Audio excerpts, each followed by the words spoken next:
आयुष के पापा के लिए लाई थी ये, सिकुड़कर आयुष के नाक का हो गया है। हमारी खूबसूरत साड़ी का तो रंग ही उड़ा दिया। इसीलिए अपनाएं सही डिटर्जेंट। 2 डाला का एडवांस फॉर्मूला जो दे कपड़ों को नई चमक और साथ ही सिकुड़ने से बचाए, चले ज्यादा और पैसे बचाए। इसीलिए अब से जो धोए। तो ये तो अन्याय है कि प्रधानमंत्री के जन्मदिन के दिन गौ माता कूड़ा खाए। सौरभ भारद्वाज कह रहे हैं कि पीएम मोदी के जन्मदिन पर बीजेपी वाले केक खा रहे हैं। वो शायद ये भूल गए कि पीएम मोदी अपने जन्मदिन पर कोई शाही जश्न नहीं मनाते, बल्कि उनके जन्मदिन को सेवा दिवस के तौर पर मनाया जाता है। आज से लेकर 2 अक्टूबर तक बीजेपी पीएम मोदी का जन्मदिन मनाने के लिए देश भर में स्वास्थ्य शिविर लगा रही है, स्वच्छता अभियान चला रही है, पूरे देश में ब्लड डोनेशन कैंप चल रहे हैं। इतना ही नहीं, पीएम मोदी को जन्मदिन पर जो उपहार मिलते हैं उसे भी वो अपने पास नहीं रखते बॉस, गिफ्ट की नीलामी कर देते हैं और फिर वो पैसा कहीं और इस्तेमाल होता है। पिछले 1 साल में प्रधानमंत्री को 1300 से ज्यादा तोहफों की ऑनलाइन नीलामी की गई। यह नीलामी 17 सितंबर से 2 अक्टूबर तक चलेगी। इससे मिली रकम नमामि गंगे मिशन में लगा दी जाएगी। इधर विपक्ष 75 साल पर पीएम मोदी का इस्तीफा मांग रहा था। उधर विपक्ष के दिग्गज नेता शरद पवार ने पीएम मोदी के जन्मदिन पर बड़ी बात कह दी। शरद पवार ने कहा कि मैं चाहता हूं कि आपके नेतृत्व में हमारा देश आगे बढ़ता रहे और आने वाले सालों में और तरक्की करे। बताइए, इंडी गठबंधन के नेता हैं, कह रहे हैं कि पीएम मोदी के नेतृत्व में आगे बढ़ेगा, तो फिर राहुल गांधी क्या करें? पीएम मोदी के जन्मदिन पर आज कांग्रेस को एक और बड़ा झटका लगा। बिहार कांग्रेस ने पीएम मोदी और उनकी मां का एक एआई वीडियो पोस्ट किया था, जिस पर बड़ा विवाद हुआ था। आज पटना हाईकोर्ट ने कांग्रेस के उस वीडियो को हर सोशल मीडिया प्लेटफॉर्म से हटाने का आदेश दे दिया। कांग्रेस ने इस वीडियो का यह कहकर बचाव किया था कि वीडियो में तो कुछ भी आपत्तिजनक नहीं है, लेकिन आज पटना हाईकोर्ट ने सख्त रुख अपनाया और कहा कि हटाओ तुरंत वीडियो, बेकार का फालतू का वीडियो हटाओ। तो आदेश दे दिया कोर्ट ने। नरेंद्र मोदी का जिस तरह से जन्मदिन मनाया गया, जिस तरह से देश ही नहीं दुनिया भर में नरेंद्र मोदी के बर्थडे की गूंज थी, वो बताता है कि नरेंद्र मोदी का 75 साल होने पर भी कैसा जबरदस्त जलवा है। यहां मोदी विरोध में लोग कह रहे थे कि मोदी तो 75 साल के हो गए, उन्हें तो रिटायर होना चाहिए। आज उनको तगड़ा जवाब मिला। नरेंद्र मोदी के जन्मदिन के माहौल को देखकर सबको आज भी मोदी की ताकत का एहसास हो गया होगा। मोदी के लिए जिस तरह का क्रेज है, उसने आज फिर से बता दिया कि ना तो लोग नरेंद्र मोदी को पसंद करना छोड़ रहे हैं, ना ही नरेंद्र मोदी लोगों की उम्मीदों को ऐसे ही छोड़कर रिटायर होने वाले हैं। आज इसके पूरे संकेत मिल गए कि अभी तो प्रधानमंत्री नरेंद्र मोदी पीएम की कुर्सी पर अभी और लंबी पारी खेलने वाले हैं। 75 साल पर नरेंद्र मोदी नई ऊर्जा के साथ वैसे ही जुट गए हैं जैसे वो 2014 में जुटे थे। आज पीएम मोदी अपने जन्मदिन पर मध्य प्रदेश के धार पहुंचे। पीएम मोदी ने धार में रोड शो निकाला, जिसमें लोगों का भारी जनसैलाब उमड़ा नजर आया। पीएम मोदी ने विकसित भारत के लिए स्वदेशी का मंत्र दिया और कहा कि जिस तरह महात्मा गांधी ने स्वदेशी को आजादी का जरिया बनाया था, उसी तरह भारत के लोगों को स्वदेशी को विकसित भारत की नींव बनाना होगा। यानी बर्थडे में भी दुनिया हैप्पी बर्थडे बोल रही है। नरेंद्र मोदी बोल रहे हैं कि हमें मिलकर जो है भारत को इतना विकसित बना देना है, अपने स्वदेशी माल को इस तरह से खरीदना है, अपने यहां खपा लेना है कि हर घर में केक कटे भारत के विकास का। सुनिए पीएम ने क्या कहा है। क्योंकि मुझे 2047 तक विकसित भारत बना के रहना है और उसका रास्ता आत्मनिर्भर भारत से जाता है। और इसलिए मेरे सारे छोटे मोटे सभी व्यापारी भाई बहन, आप जो भी बेचें वो हमारे देश में बना हुआ ही होना चाहिए। महात्मा गांधी ने स्वदेशी को आजादी का माध्यम बनाया था। अब हमें स्वदेशी को विकसित भारत की नींव बनाना है। अपने जन्मदिन पर पीएम मोदी ने एक बार फिर पाकिस्तान को निशाने पर लिया। ऑपरेशन सिंदूर में पाकिस्तान को धूल चटाने का जिक्र करते हुए साफ कर दिया कि यह नया भारत है, परमाणु धमकी से नहीं डरता, घर में घुसकर मारता है। यानी बर्थडे में उन्होंने पाकिस्तान को समझा दिया कि भाई फिर मारेंगे तुम। पाकिस्तान से आए आतंकियों ने हमारी बहनों बेटियों का सिंदूर उजाड़ा था। हमने ऑपरेशन सिंदूर करके आतंकी ठिकानों को उजाड़ दिया है।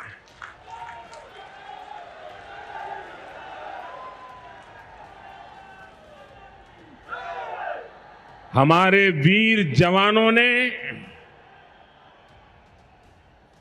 पलक झपकते ही पाकिस्तान को घुटनों पर ला दिया। ये नया भारत है। ये किसी की परमाणु धमकियों से डरता नहीं है। इधर नरेंद्र मोदी भारत को विकसित बनाने का संकल्प ले रहे हैं, पाकिस्तान को फोड़ रहे हैं। उधर कांग्रेस और इंडी गठबंधन के नेता ये सपने देख रहे हैं कि नरेंद्र मोदी अब रिटायर होंगे कि तब होंगे। भाई ऐसे लोगों को यह भी याद दिला दूं कि अब तक देश में कई प्रधानमंत्री ऐसे हुए हैं जो 80 साल में भी रिटायर नहीं हुए। जैसे इमरजेंसी के बाद देश के प्रधानमंत्री बने मोरारजी देसाई की उम्र पद छोड़ते वक्त 83 साल से ज्यादा की हो चुकी थी। इसी तरह कांग्रेस की अगुवाई वाली यूपीए सरकार का दूसरा कार्यकाल खत्म होते वक्त पूर्व पीएम मनमोहन सिंह की उम्र 82 ईयर्स के करीब हो चुकी थी। पूर्व पीएम अटल बिहारी वाजपेयी का कार्यकाल जिस वक्त खत्म हुआ वो 79 साल के पार हो चुके थे। पूर्व पीएम इंद्र कुमार गुजराल भी जब पीएम पद से हटे उनकी उम्र 78 साल के पार जा चुकी थी। तो भाई इस देश में और भी कई बुजुर्ग प्रधानमंत्री रह चुके हैं और नरेंद्र मोदी की फिटनेस तो अभी अलग लेवल पर है। शाहरुख खान नहीं बोल रहे हैं कि आप तो इतना फिट हैं बॉस कि हम लोग को इंस्पायर करते हैं। पीएम मोदी दुनिया में ऐसे नेता हैं जिनकी सेहत को लेकर भी कोई सवाल नहीं उठता। आप ट्रंप को देख लीजिए, बाकी नेताओं को देख लीजिए, उन्हें लेकर अक्सर तरह तरह की बातें होती हैं। डोनाल्ड ट्रंप की सेहत को लेकर जो बातें चल रही थी पाठशाला में हमने आपको विस्तार से बताया था कि भाई के पैर में सूजन आ चुकी है, भाई सीधा नहीं चल पा रहे। इसी तरह से मई 2025 में शी जिनपिंग की फिटनेस को लेकर भी नई अटकलें फैली, जिसमें कहा गया कि वो स्ट्रोक का शिकार हो सकते हैं। उनके चेहरे और व्यवहार में असामान्य बदलाव दिख रहा है जिससे गंभीर बीमारी की संभावना जताई गई। अगस्त 2025 में डोनाल्ड ट्रंप के साथ अलास्का शिखर सम्मेलन के दौरान पुतिन के पैरों और दाहिने हाथ का कांपना कैमरे में रिकॉर्ड हुआ, जिससे पुतिन को पार्किंसन है इसकी अफवाह फैल गई। नवंबर 2024 में कजाकिस्तान में भाषण के दौरान पुतिन के पैर कांपते दिखाई दिए। एक्सपर्ट ने इसे पार्किंसन या स्ट्रोक के बाद की जटिलताओं से जोड़ा, लेकिन कोई पुष्टि नहीं हुई। और वो जो बाइडेन, वो भाई साहब तो इधर से उधर चले जाते थे, लेकिन नरेंद्र मोदी भाई साहब वो तो एकदम धड़ दौड़ते हुए प्लेन पे चढ़ जाते हैं, जहीं कहीं विदेश जाते हैं, बढ़िया योगा करते हैं। नरेंद्र मोदी आज भी सुपर हिट हैं, सुपर फिट हैं। चाहे वो लंबी लंबी विदेश यात्राएं कर ले, चाहे विदेश यात्राओं में बैक टू बैक मीटिंग्स कर लें, चाहे विदेश यात्रा से लौटते ही देश में अपनी ड्यूटी पर लग जाएं, चाहे पीएम के तौर पर अपना काम कर रहे हों या फिर पार्टी के नेताओं के तौर पर काम कर रहे हों, भाई साहब उनके चेहरे पे थकान ही नहीं दिखती। हम लोग नरेंद्र मोदी अमेरिका जाते हैं, यहां से 16-17 घंटे की फ्लाइट है, फिर टाइम जोन चेंज हो जाता है, हम लोग रिपोर्टिंग कर रहे होते हैं क्योंकि टाइम जोन चेंज हो गया, बॉडी क्लॉक जो है वो डिफरेंट तरीके से बिहेव करने लगता है। नींद जो है वहां, यहां जब रात होगी तो वहां दिन होता है, तो बॉडी क्लॉक एडजस्ट होने में टाइम लगता है, उसमें आपको रिपोर्टिंग भी करनी है, सब कुछ करना है। अमेरिका का दौरा खत्म होते होते हम लोगों की हालत खराब होने लगती है इस उम्र में। और नरेंद्र मोदी भाई साहब वो ये दौरा वो दौरा, वहां से निकल गए, वहां से लौटे, भारत में तुरंत इंस्पेक्शन करने कहीं निकल गए। नरेंद्र मोदी की फिटनेस अलग लेवल पर है बॉस, और ये फिटनेस कैसे है उसके बारे में जान लीजिए। नरेंद्र मोदी पर कई किताबों और अलग अलग रिपोर्ट्स के दावे के मुताबिक कहा जाता है कि पीएम मोदी 3.5-4 घंटे से ज्यादा नहीं सोते हैं, शाम 6 बजे के बाद कुछ खाते नहीं हैं। नरेंद्र मोदी सुबह 4 बजे उठ जाते हैं और उनका यह रूटीन तब से है जब वो गुजरात के मुख्यमंत्री थे।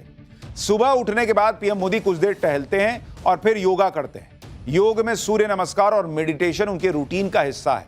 पीएम मोदी की डाइट बहुत ही सिंपल लेकिन पोषण से भरपूर होती है। सुबह पीएम मोदी अदरक वाली चाय लेते हैं, इसके अलावा ब्रेकफास्ट में उबली हुई या रोस्ट की हुई चीजें लेते हैं। फिटनेस के लिए पीएम मोदी खाने में तेल बहुत कम इस्तेमाल करते हैं। खिचड़ी, उपमा, कढ़ी जैसे भोजन उनको पसंद है, लाइट भोजन करते हैं। पीएम मोदी की फिटनेस का एक और राज है उपवास और अनुशासन, जिसके बारे में पीएम मोदी खुद इंटरव्यूज में बता चुके हैं। पीएम मोदी करीब 5 दशक से यानी 50 सालों से नवरात्रि का व्रत करते आ रहे हैं। गर्मियों की शुरुआत में आने वाले चैत्र नवरात्र के व्रत में पीएम मोदी सिर्फ एक फल खाते हैं। इसमें भी खास बात यह है कि नवरात्र के व्रत के पहले दिन पीएम मोदी जो फल खाते हैं उसे ही पूरे 9 दिन रोजाना खाते हैं। जबकि सर्दियों के वक्त आने वाले शारदीय नवरात्र में पीएम मोदी कुछ खाते ही नहीं है, सिर्फ पानी पी के काम चलाते हैं। इसके अलावा पीएम मोदी ने यह भी बताया कि सनातन के चातुर्मास के व्रत भी रखते हैं। चातुर्मास का मतलब 4 महीना होता है और हिंदू तारीख के हिसाब से आषाढ़ महीने की देवशयनी एकादशी से लेकर कार्तिक महीने की देवोत्थान एकादशी तक ये 4 महीना चलता है। यानी कैलेंडर के हिसाब से चलिएगा तो जून से लेकर दिवाली के बीच का समय। पीएम मोदी के मुताबिक चातुर्मास के दौरान वो 24 घंटों में सिर्फ एक टाइम खाना खाते हैं बॉस। पीएम मोदी का मानना है कि व्रत करने से इंद्रियां एक्टिव रहती हैं, चीजों को ऑब्जर्व करने, रिस्पॉन्ड करने की क्षमता कई गुना बढ़ जाती है, साथ ही विचारों में नयापन भी मिलता है। पीएम मोदी की इस फिटनेस को देखते हुए रिलायंस इंडस्ट्रीज के चेयरमैन मुकेश अंबानी ने भी उम्मीद जताई है कि 2047 तक देश की सेवा करते रहेंगे नरेंद्र मोदी। मतलब अभी और कई साल नरेंद्र मोदी पीएम रहने वाले हैं। सुनिए मुकेश अंबानी को। It is my deepest wish that Modi ji should continue to serve India when independent India turns 100. Jivit Sharda Shatam Param Ardharniya Narendra Bhai. God Almighty himself has sent Modi ji as an avatar Purush to lead our motherland to become the greatest nation on earth. It is my good fortune that I have known him closely for more than 3 decades. I have never seen a leader who works so tirelessly for a better future for India and Indians. He first transformed Gujarat into an economic powerhouse. Now he's transforming the whole of India into a global superpower. सोचिए मुकेश अंबानी ने कितने प्रधानमंत्रियों का कार्यकाल इस देश में देखा है। वो कह रहे हैं कि अवतार की तरह हैं नरेंद्र मोदी, जिस तरह से वो काम कर रहे हैं भारत के लिए। पीएम मोदी के जन्मदिन का माहौल आपने देखा, जिस पर कुछ लोग सवाल भी खड़े कर रहे हैं। लेकिन प्रधानमंत्री किसी दल का नहीं, पूरे देश का होता है। और पहले भी प्रधानमंत्रियों के जन्मदिन पर बड़े पैमाने पर सेलिब्रेशन हुए हैं। कांग्रेस के कुछ नेता पीएम मोदी के जन्मदिन पर सवाल खड़े कर रहे हैं। इतने बड़े पैमाने पर सेलिब्रेट करने की क्या जरूरत थी, कह रहे हैं। इतने विज्ञापन देने की क्या जरूरत थी। ये नेता शायद इतिहास भूल गए हैं कि खुद कांग्रेस के दौर में प्रधानमंत्रियों के जन्मदिन किस तरह से सेलिब्रेट किए जाते थे। जवाहरलाल नेहरू से लेकर इंदिरा गांधी और राजीव गांधी तक सभी के जन्मदिन बड़े पैमाने पर सेलिब्रेट होते थे। इतना ही नहीं, इन नेताओं के निधन के बाद भी जन्म जयंती समारोह भी धूमधाम से मनाया जाता रहा। आज आपको दिखाऊंगा पहले के प्रधानमंत्री किस तरह से अपना जन्मदिन मनाते थे, कितने लार्ज स्केल पर उनका भी बर्थडे मनाए जाने की तैयारी होती थी। हाँ, इस लेवल पे नेता जो है वो विश नहीं कर रहे होंगे, ग्लोबल नेता और सारे लोग, लेकिन वो भी मनाते थे बर्थडे बॉस। आपको दिखाता हूं कि कैसे हवाई जहाज तक में जन्मदिन मनाया गया है। आपको देश के पहले प्रधानमंत्री जवाहरलाल नेहरू के जन्मदिन की तस्वीरें दिखाता हूं। यह साल 1954 का वीडियो है, जिसमें जवाहरलाल नेहरू अपना 65वां जन्मदिन सेलिब्रेट करते दिख रहे हैं। नेहरू के जन्मदिन सेलिब्रेशन के लिए दिल्ली के नेशनल स्टेडियम को चुना गया था। जवाहरलाल नेहरू एक खुली जीप में सवार होकर स्टेडियम में आते हैं, जहां 50,000 लोग उनका इंतजार कर रहे थे। इसमें बड़ी संख्या में बच्चे भी थे। नेहरू अपने गले से हार निकालकर बच्चों और लोगों पर उछाल रहे थे। दिल्ली के नेशनल स्टेडियम में जवाहरलाल नेहरू के जन्मदिन पर 2000 बच्चों ने खास प्रोग्राम भी पेश किया। बच्चों ने सिंक्रोनाइज योग परफॉर्म किया। उस साल जवाहरलाल नेहरू का जन्मदिन बेहद ग्रैंड लेवल पर सेलिब्रेट किया गया था। अब कोई पूछ सकता है कि भाई अभी तो देश आजाद हुआ था, उसके तमाम चैलेंजेस थे, पीएम ऐसा क्यों बर्थडे मना रहे हैं। लेकिन भाई ठीक है, लोग बुलाए गए, मनाए गए, उस वक्त किसी ने कुछ नहीं कहा। लेकिन आज नरेंद्र मोदी कर रहे हैं तो अरे ये क्या हो गया। इसी तरह से 1957 में जवाहरलाल नेहरू का जन्मदिन बहुत ही शानदार लेवल पर सेलिब्रेट किया गया था। 1957 में भी दिल्ली के नेशनल स्टेडियम में नेहरू जी ने जन्मदिन हजारों लोगों के बीच मनाया था। हजारों की संख्या में बच्चे उस कार्यक्रम में शामिल हुए थे। बच्चों ने जवाहरलाल नेहरू को सलामी भी दी थी। यह तस्वीर 1957 में नेहरू जी के जन्मदिन की है। भारत में यह पुरानी परंपरा रही है कि प्रधानमंत्री के जन्मदिन को बड़े पैमाने पर सेलिब्रेट किया जाए। प्रधानमंत्री ने जनता के लिए कितने काम किए हैं, कितनी योजनाएं शुरू की हैं, वो भी इस मौके पर बताया जाता रहा है। लेकिन कांग्रेस के समय तो एक दौर ऐसा भी था जब हवाई जहाज में भी जन्मदिन मनाते थे ये लोग। ये तस्वीर आप देखिए, इसमें इंदिरा गांधी, सोनिया गांधी, प्रियंका गांधी और राहुल गांधी दिख रहे हैं। बीच में एक केक रखा हुआ है। यह तस्वीर 1977 की है और पूरा गांधी परिवार हवाई जहाज में बैठा है और राहुल गांधी का जन्मदिन मनाया जा रहा है। 1977 यानी आज से 48 साल पहले हवाई जहाज के अंदर हवा में राहुल गांधी का जन्मदिन मना था बॉस। उस समय भारत में गरीबी अपने चरम पर थी। इंदिरा गांधी गरीबी हटाओ का नारा देती थी, लेकिन खुद पोते राहुल गांधी का जन्मदिन हवाई जहाज में सेलिब्रेट होता था। आज वो लोग कह रहे हैं कि नरेंद्र मोदी का बर्थडे क्यों मन रहा है भाई। विपक्षी दलों को पीएम मोदी के जन्मदिन पर अखबारों में छप रहे विज्ञापनों से भी दिक्कत हो रही है। इंडी गठबंधन के नेताओं को बड़ी तकलीफ हो रही है यह सब देखकर कि भाई नरेंद्र मोदी के जन्मदिन पे विज्ञापन क्यों छप गया, इतने बधाई संदेश क्यों छप गए। अब यह वीडियो तेलंगाना कांग्रेस ने शेयर किया। इसमें अखबारों में पीएम मोदी के लिए बधाई संदेश दिखाकर कांग्रेस कह रही है कि अखबार मोदी के लिए ग्रीटिंग कार्ड बन गए। एक और वीडियो देखिए जिसे टीएमसी की राज्यसभा सांसद सागरिका घोष ने शेयर किया। सागरिका घोष भी अखबारों में पीएम मोदी के लिए छपे बधाई संदेश को दिखा रही हैं और सवाल उठा रही हैं कि ये तो हीरो वर्शिपिंग हो रही है। गजब है बॉस। आज इन सबको पीएम मोदी के लिए अखबारों में छप रहे बधाई संदेश से दिक्कत हो गई। पीएम मोदी के लिए छपे बधाई संदेश को हीरो वर्शिपिंग कह रहे हैं, अखबारों को मोदी का ग्रीटिंग कार्ड बता रहे हैं। असली हीरो वर्शिपिंग क्या होती है मैं आपको दिखाता हूं। यह तस्वीर देखिए। साल 2012 में प्रतिष्ठित अखबार में कांग्रेस नेता ने एक विज्ञापन दिया था। सोनिया गांधी को नए साल की बधाई के लिए इस विज्ञापन को अखबार में छापा गया था और विज्ञापन की लाइन देखिए boss, we remain madam ji even at your feet, यानी मैडम जी हम तो आपके चरणों में भी रह सकते हैं। अब ये किस कैटेगरी की वर्शिपिंग है बॉस? बर्थडे भी नहीं है, नया साल का बधाई संदेश में चरणों में रह सकते हैं, ये छपवाया जा रहा है अखबार में और बाकायदा फुल पेज का विज्ञापन देके छपा था। साल 2012 में यह पोस्टर कांग्रेस नेता एच वसंत कुमार ने अखबार में छपवाया था। एच वसंत कुमार एआईसीसी के मेंबर थे और तमिलनाडु कांग्रेस कमेटी में जनरल सेक्रेटरी थे। विज्ञापन में एच वसंत कुमार ने लिखवाया था कि राज्याभिषेक के बाद श्री रामचंद्र ने हनुमान से पूछा आप क्या पुरस्कार पाना पसंद करेंगे। इस पर हनुमान जी जो वफादार कार्यकर्ता थे उन्होंने विनम्रता से कहा कि मुझे सदैव आपके चरणों में रहने दीजिए। मैडम आपको नए साल की हार्दिक शुभकामनाएं, जिसमें आप एक वैश्विक नेता के तौर पर स्थापित होंगी।